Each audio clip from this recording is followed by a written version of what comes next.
Olá pessoal, tudo bom? Então, hoje a gente vai falar um pouquinho sobre a biologia do câncer, tá? E aí eu espero que vocês gostem, é um assunto bem interessante. Let's go! Bom, quando a gente fala de biologia do câncer, automaticamente vem algumas palavras-chave aqui para nós, né?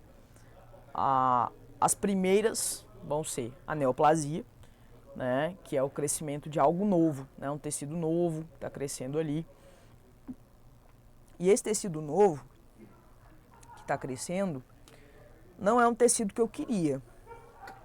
É um tecido que apareceu e é um tecido que vai fazer mal para o meu organismo, né? E é um erro, né, de desenvolvimento de uma célula, de uma replicação dessa célula. E eu posso associar, inclusive, esse erro a outra palavra chamada desregulação. Então, neoplasia, desregulação, que também está atrelada a outra palavra chamada irreversibilidade, né? Essa outra palavra também chama bastante a atenção da gente. E a gente tem a monoclonalidade, que é a alteração de alguns genes específicos. Então, por exemplo, a gente tem a neoplasia, né, policlonal, onde a gente tem alteração em 2 alelos, ou a gente tem a neoplasia monoclonal, mudanças em apenas um alelo, né? Então a gente tem essas alterações aí, quando a gente tem esses cromossomos, né, que se ligam e acabam trazendo aí genes defeituosos, tá? Bom, e aí é importante a gente diferenciar tumor benigno de tumor maligno, né? Eles têm características diferentes. Então, quando eu falo em tumor benigno, eu estou falando de uma coisa que vai crescer de forma bastante lenta, né? Enquanto que o tumor maligno ele é rápido, né? O tumor benigno ele é delimitado, então ele tem uma zona delimitada e o tumor maligno não tem uma zona delimitada. Ele cresce de forma desordenada, né? Sem respeitar aqui os tecidos, e ele pode inclusive se desprender desse tecido e acessar a corrente sanguínea ou mesmo os vasos linfáticos, né? Então, não é só essa questão aí que a gente viu anteriormente, mas também tem outras, tá? E aí a gente tem também, né, a questão do encapsulamento, né? Alguns podem ser encapsulados, no caso do benigno, no maligno não tem isso, ele é infiltrativo, né, como a gente vê na imagem. E os benignos podem ser móveis, então quando você toca nesse tumor, você consegue mexer com ele, né, de um lado ali para o outro, tá? E já o tumor maligno, ele tá ali atrelado ao tecido de forma desordenada, então a gente não consegue muito discernir, ver onde que ele tá, né?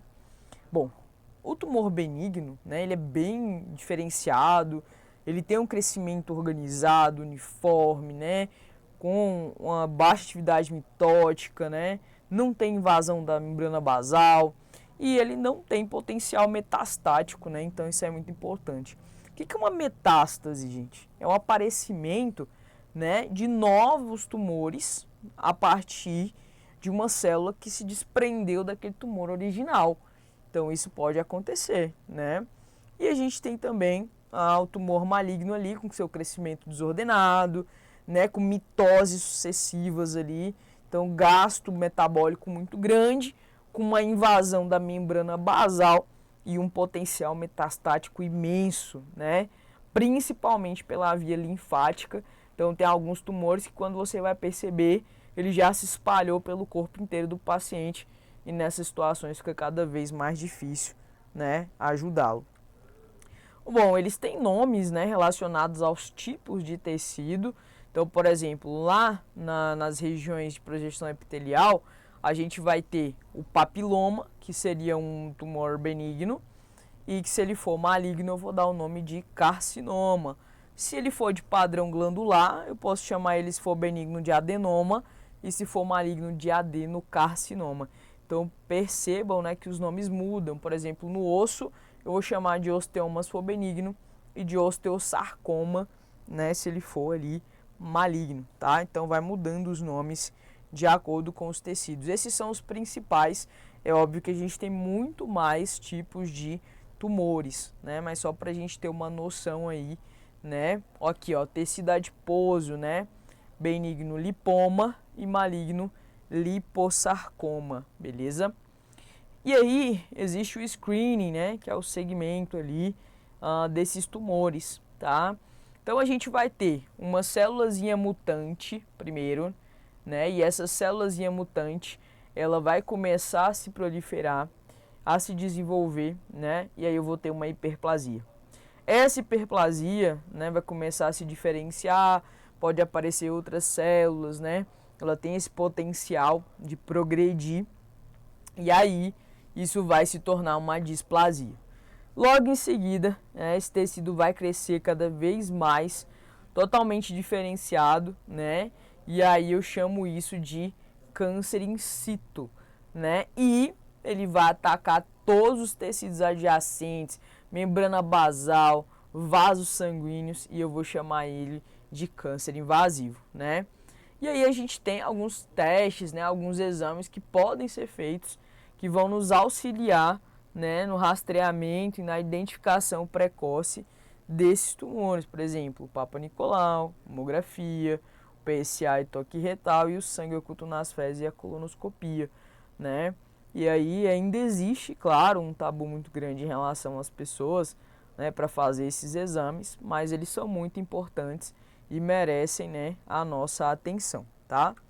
Bom, uma coisa importante para a gente entender carcinogênese, né, é que nós temos alguns alvos do dano genético. Então existe um dano genético que vai, né, influenciar aí no aumento, né, dessas células tumorais. E aí nós vamos ter os proto-oncogenes, né, os genes supressores de tumor e os genes que regulam a apoptose e os genes envolvidos no reparo do DNA. Todos eles são vítimas, né, do dano genético. E nós vamos ter os carcinógenos, que são agentes aí responsáveis, né, pelo aumento do risco de câncer, tá? E eles acabam danificando o nosso material genético, que é o DNA, beleza? Então a gente tem agente químico, agente físico e agente biológico, tá? Bom, a gente tem algumas formas, né, de proteção em que a gente não vai ter câncer, né? Se a gente tiver ali uma certa proteção, por exemplo aqui, né, eu tive um iniciador e aí eu tive aqui uma forma de proteção, né, de um gene promotor.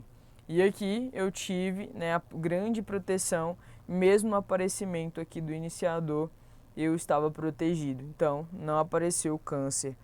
E aí, uma coisa que chama muita atenção da gente é a progressão tumoral.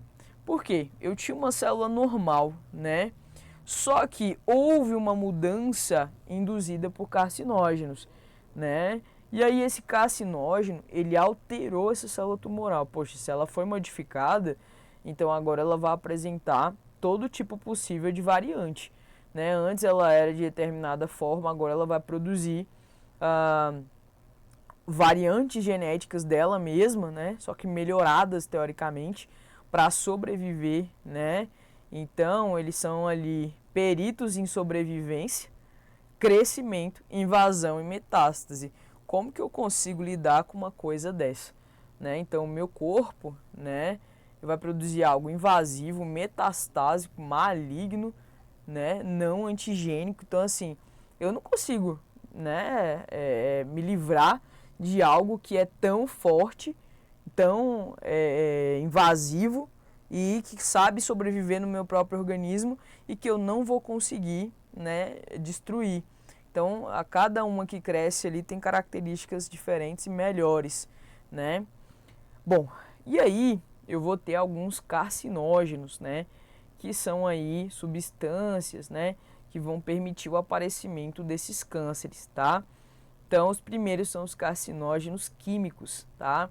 Então, eu tenho as aflatoxinas, né, produzidas aí pelos aspergilos, né, que contaminam alguns grãos, agentes alquilantes, né, efeitos colaterais de quimioterapia, o álcool, né, causando aí câncer, né, de orofaringe, esôfago, né, pancreático, o arsênico, né, causando também câncer de pulmão, angiosarcoma do fígado, tá?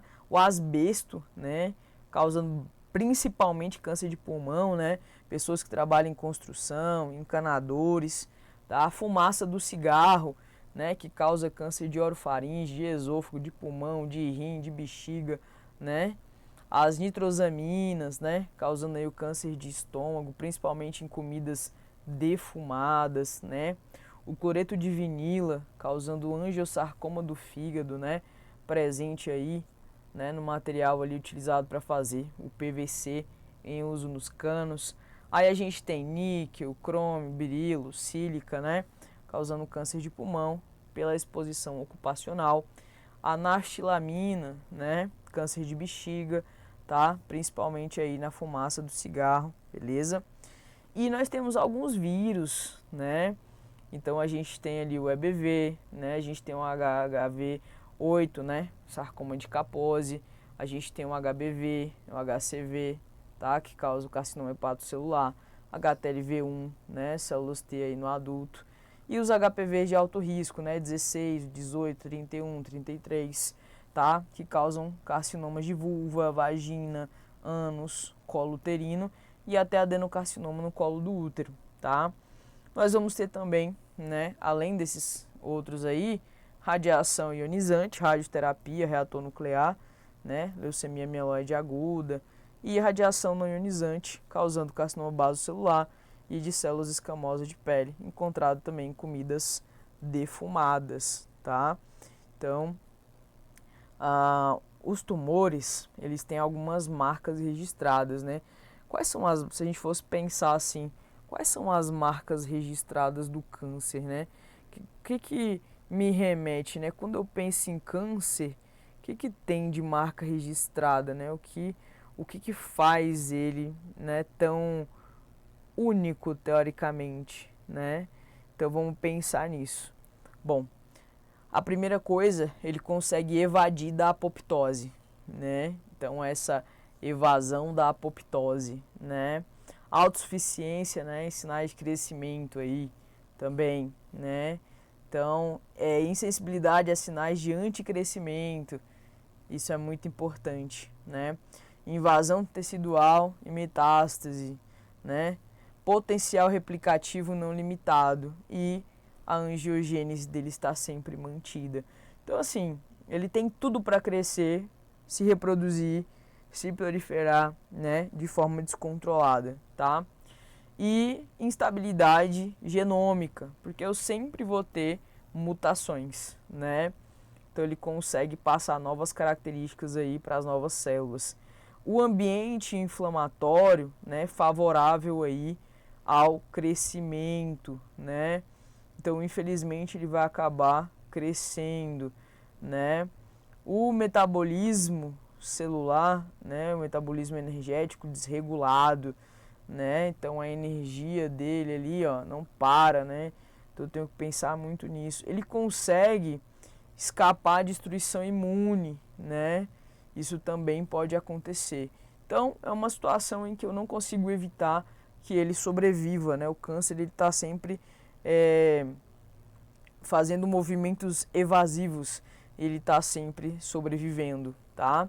E ele tem autossuficiência, né, nos sinais de crescimento que são os oncogenes. Então, a maioria, né, dos fatores de crescimento aí, né, dos genes acaba sendo utilizado, né, e essa mutação pode permitir o aparecimento de tumores.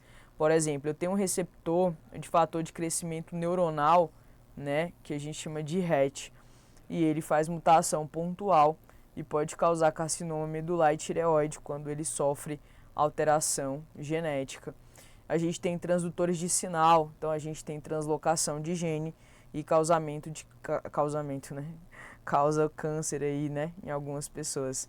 A gente tem, por exemplo, aparecimento aí, né, de mutações que alguns desses proto-oncogenes foram alterados e todos eles foram versões mutadas de um gene anterior, né? Aqui, ó, linfoma de Burkitt, neuroblastoma, né? Carcinoma de pequenas células de pulmão, tudo mutação, né? Alguns reguladores de ciclo celular também sofrem alterações e causam, por exemplo, melanoma, né? Câncer de pâncreas, inclusive câncer de pâncreas um dos cânceres que mais mata, né? Então é um câncer extremamente agressivo, né? Quando a pessoa tem câncer de pâncreas, ela não vive tanto tempo assim, acaba sofrendo bastante, tá?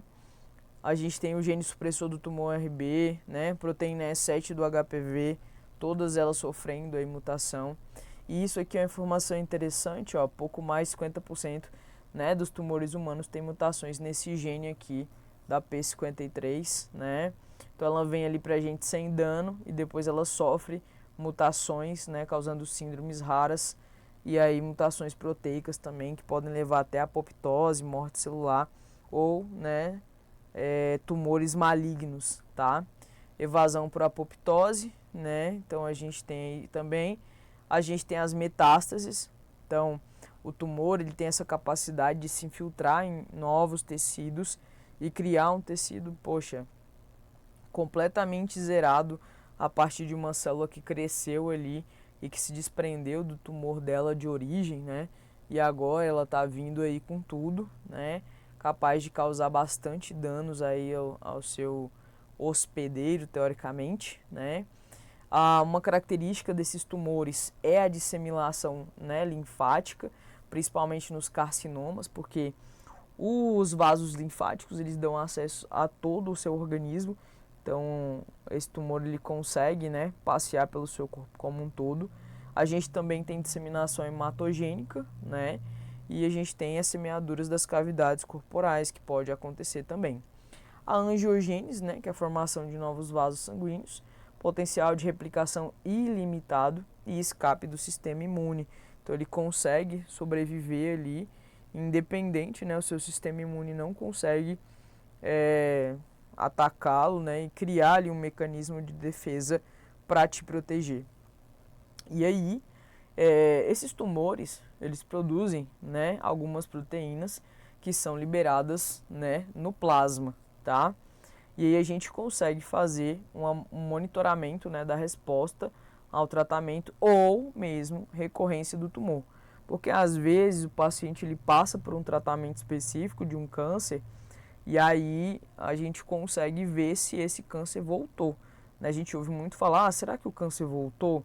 Porque pode aparecer, né? Às vezes tinha uma célulazinha ali inerte, né, só aguardando uma oportunidade, né, para retornar. Então a gente vai ter aí alguns marcadores, né, e esses marcadores são muito importantes. Por exemplo, esse aqui, né, que é o marcador de câncer coloretal, né, marcador de câncer de mama, tá, marcador de câncer de fígado, tá, câncer de próstata, né, e por aí vai. A gente consegue ver então alguns tumores, né, pela presença desses marcadores.